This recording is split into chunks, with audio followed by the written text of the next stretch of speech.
महाराष्ट्र का महासंग्राम अभी समाप्त भी नहीं हुआ, वहीं झारखंड का झंझट शुरू हो गया है। जी हां, इंडी गठबंधन मानो गठबंधन नहीं, भानुमति का कुनबा बन चुका है। इनका स्पष्ट ही नहीं हो पा रहा कि कौन कितनी सीटों पर कहां से चुनाव लड़ेगा। एक तरफ झारखंड में भारतीय जनता पार्टी ने उम्मीदवारों की पहली सूची जारी कर दी, वहीं महाराष्ट्र में भी बीजेपी ने उम्मीदवारों की पहली सूची जारी कर दी, लेकिन इंडी गठबंधन में माथापच्ची जारी है। इंडी गठबंधन के सहयोगी एक दूसरे को लाल आंखें दिखा रहे हैं और कह रहे हैं कि हम आपको अल्टीमेटम देते हैं, जल्दी निर्णय लीजिए। इस मुद्दे पर बात करेंगे और झारखंड विधानसभा चुनाव का जो सियासी तापमान है, अंदर की खबर हम आपको बता रहे हैं। हमारे साथ हमारे प्रधान संपादक सुनील राव जी जुड़ चुके हैं। सर, झारखंड में झंझट, उधर महाराष्ट्र में महासंग्राम, आईएनडीआई वाले करना क्या चाह रहे हैं? नहीं, देखिए, यही नीतीश समझ में आता है। जी। परसेप्शन की लड़ाई होती है और जनता के बीच संदेश क्या आप देते हैं, ये बहुत इंपॉर्टेंट होता है। भारतीय जनता पार्टी परसेप्शन की लड़ाई में दोनों राज्यों में अभी जीत चुकी है। भारतीय जनता पार्टी ने महाराष्ट्र में भी उम्मीदवारों की सूची जारी कर दी है, झारखंड में भी उम्मीदवारों की सूची जारी कर दी और लगभग सारे उम्मीदवारों की सूची जारी कर दी जिन सीटों पर उनको चुनाव लड़ना है। लगभग कह रहा हूं मैं, सब नहीं। और कांग्रेस पार्टी और उसका गठबंधन जो है वो अभी तक यही तय नहीं कर पा रहा है कि हमको सीटें कितनी लड़नी है। महाराष्ट्र की बात करें तो आज जो बैठक होनी थी दिल्ली में कांग्रेस चुनाव समिति की, उसको टाल दिया। वजह यह है कि वहां पर जो बैठे हुए गठबंधन के साथी दल है वो आंखें दिखा रहे हैं। और झारखंड में भी सेम स्थिति है। झारखंड में हेमंत सोरेन और कांग्रेस दोनों के बीच कुछ बात बनती दिख रही है, लेकिन बाकी जो इंडिया गठबंधन के साथी है वो मानने को तैयार नहीं है। हेमंत सोरेन की ओर से एक बयान आया था, 81 सीटें आती है झारखंड, 80+1 नॉमिनेटेड 80। उन 81 सीटों में से 70 सीटों पर हेमंत सोरेन ने कहा था कि कांग्रेस और हम मिलकर चुनाव लड़ेंगे। 10 सीटें जो है वो हमारे गठबंधन साथियों के लिए छोड़ेंगे। अब इस गठबंधन साथियों में वामपंथी पार्टी भी है, आरजेडी भी है, बाकी और भी छोटे मोटे दल है वहां के, क्योंकि 29 दलों का गठबंधन है इंडिया गठबंधन। अखिलेश यादव भी चाहते हैं कि झारखंड में वो भी चुनाव लड़े। भाई, महाराष्ट्र में तो उन्होंने दावा ठोक दिया, उम्मीदवारों का ऐलान भी कर दिया। महाराष्ट्र में अखिलेश यादव ने उम्मीदवारों का ऐलान कर दिया है बिना कांग्रेस से पूछे। उद्धव ठाकरे ने अपने उम्मीदवारों का ऐलान कर दिया है। ये हालत है नीतीश। और इधर झारखंड में ये कहानी चल रही, तो अब इनको धमकी मिल गई है इंडिया गठबंधन से, कांग्रेस और हेमंत सोरेन को, कि भैया ऐसा है, धमकी दिया है आरजेडी की ओर से। तेजस्वी यादव कह रहे कि 2-3 सीटें देने की बात चल रही थी आरजेडी को। उन्होंने कहा कि 12 सीटों से कम मंजूर नहीं है, और अगर 12 सीटें नहीं दी जाती 24 घंटे में तो अकेले चुनाव लड़ेंगे। ये धमकी दे दी। आरजेडी का मांग है, आरजेडी की मांग है। और आरजेडी ये कह रही है कि भैया आप आंकड़ों में उलझे हुए हैं, 70 पे लड़ेंगे जी, क्या तीर मार लिया आपने लड़के। मनोज झा है उनके प्रवक्ता, बहुत बोलने में बड़े अच्छे, जुबान उनकी एकदम कैंची की तरह चलती है। उन्होंने कहा कि क्या, हरियाणा का उन्होंने एक तरह से उदाहरण दिया, बोले क्या तीर मार लिया आपने लड़के, जम्मू कश्मीर में क्या तीर मार लिया आपने लड़के। बोले कि हम आंकड़ों में मत उलझिए, हम जिताने पर जोर है हमारा, और हम 12-13 लोगों को जिता सकते हैं वहां, इसलिए 12-13 लोग हमको चाहिए। नहीं, एक तरह से पॉलिटिकल प्रेशर भी तो बना सकते हैं, उनको भी तो मांग है, अवसर है। एकदम बेसिकली हरियाणा में जब जो कांग्रेस का प्रदर्शन रहा है, जम्मू कश्मीर जो प्रदर्शन रहा है, उसके बाद कांग्रेस को बैकफुट पर धकेलने की एक पूरी तैयारी है क्षेत्रीय दलों की ओर से। क्षेत्रीय दल अपना वर्चस्व दिखाना चाह रहे हैं, और क्षेत्रीय दल ये चाह रहे हैं कि उनके खाते में ज्यादा से ज्यादा सीटें, और कांग्रेस जो उनके कंधे पर सवार रहे। मैं थोड़ा सा आपको एक गणित समझा दूं कि झारखंड में हमको थोड़ा सा गणित समझना पड़ेगा। कि अगर झारखंड के गणित की अगर हम बात करें नीतीश, तो झारखंड में अभी जो वर्तमान की झारखंड की हम बात करें, ये झारखंड की क्या है स्थिति, मैं आपको थोड़ा समझा दूं। यहाँ 81 सीट कुल आती है, ठीक है जी। ये 81 सीटों की कुल विधानसभा है। इनमें से 41 सीट जो होती है वो आपको बहुमत के लिए चाहिए होता है। जिसके पास 41 सीट उसकी सरकार। अगर मैं पिछले चुनाव 2019 या 2020 उसको मान के चलिए, क्योंकि सरकार 2020 में बनी थी जनवरी के महीने में, तो 2020 के अगर मैं डेटा पर बात करूं, जो सीटें मिली थी और वोट शेयर की अगर हम बात करें, तो आप पाएंगे कि जेएम वहां सबसे बड़ी पार्टी बनके उभरी थी, हेमंत सोरेन की ये पार्टी है, झारखंड मुक्ति मोर्चा। इसके पास 30 सीटें इन्होंने जीती थी, लेकिन इनको वोट शेयर कितना मिला था? महज 19%। मैं महज क्यों कह रहा हूं अब आगे आप समझेंगे। इनके सहयोगी दल है कांग्रेस वाले, जिन्होंने मिलकर सरकार बनाई इनके साथ। कांग्रेस की अगर बात करें तो इन्होंने 16 सीटें जीती थी और इनको वोट शेयर मिला था 14.1%। ये कांग्रेस का वोट शेयर है वहां का। अब इसके बाद हम आते हैं बीजेपी पर, भारतीय जनता पार्टी। भारतीय जनता पार्टी ने 25 सीटें जीती थी, सेकंड लार्जेस्ट पार्टी थी यहां पर, और इनको वोट शेयर मिला था 33.8%।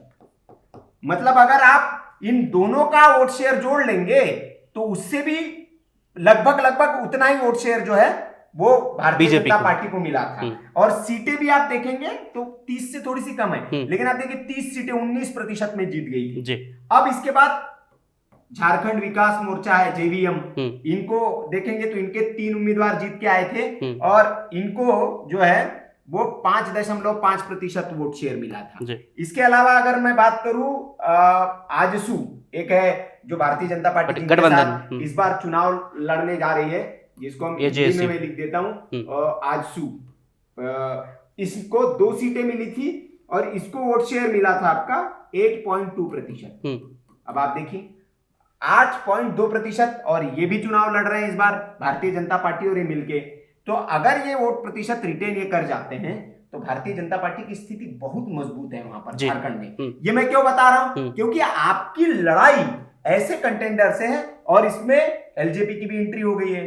भारतीय जनता पार्टी ने देखिए अपने सहयोगियों को किस तरह साध लिया है नीतीश, कि एलजेपी को भी 1 सीट दे दी, जेडीयू को 2 सीट दे दिए और कोई चूपटक नहीं है, सुई पटक सन्नाटा है। चुनाव से पहले तो घोषणाएं से पहले एक बात आ रही थी कि चिराग पासवान नाराज हो गए हैं, चिराग पासवान अलग से चुनाव लड़ेंगे, लेकिन बाद में अमित शाह ने सब कुछ गोटी सेट कर दी। अमित शाह ने बिल्कुल गोटी ऐसी सेट की कि देखिए वहां पर जो सीटों का बंटवारा हुआ, 2 आरजेडी को दे दी, 1 एलजेपी को दे दी और आजसू को 10 दे दी, और भाई साहब खुद बढ़िया सीटों पर भारतीय जनता पार्टी वहां लड़ रही है। तो इससे समझ में आ पाता है कि भारतीय जनता पार्टी इस मामले में कांग्रेस से कई गुना आगे है। और जिस तरह से वहां पर हेमंत सोरेन और हेमंत विश्व शर्मा और शिवराज सिंह चौहान जिस तरह जमीन पर लगे हुए, तो वो ये जो वोट शेयर है इसको बढ़ाने में लगे हुए कि 33.8% और 8, मतलब आप 40-42% आपके पास वोट प्रतिशत तो हो ही गया।